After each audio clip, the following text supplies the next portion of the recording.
પાઠ 4 સંખ્યા સૌપ્રથમ વિકલ્પો આપેલા છે।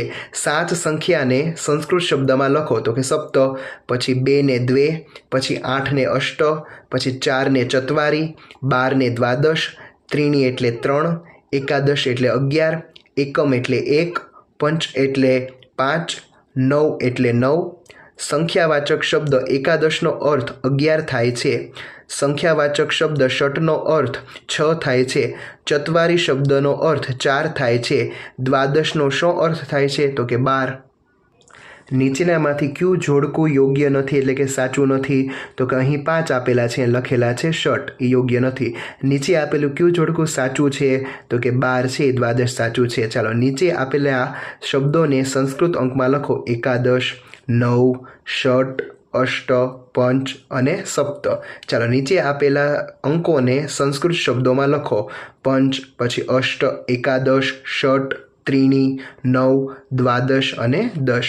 ચાલો એના પછી છે એ નીચે આપેલા સંસ્કૃત શબ્દોના સાચા અર્થ તેની આપેલા વિકલ્પોમાંથી શોધીને લખો।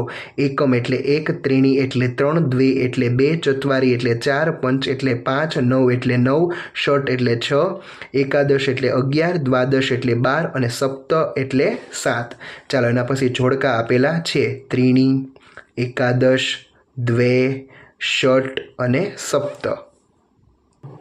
ચાલો એના પછી પ્રવૃત્તિઓ આપેલી છે। ગણો, અંકરૂપે લખો અને સંસ્કૃતમાં અને ગુજરાતીમાં અર્થ પણ લખો। 1, 2, 3, 4 નમૂનો આપેલો છે, આપણે 4 છે એ લખવાના છે અંકરૂપે।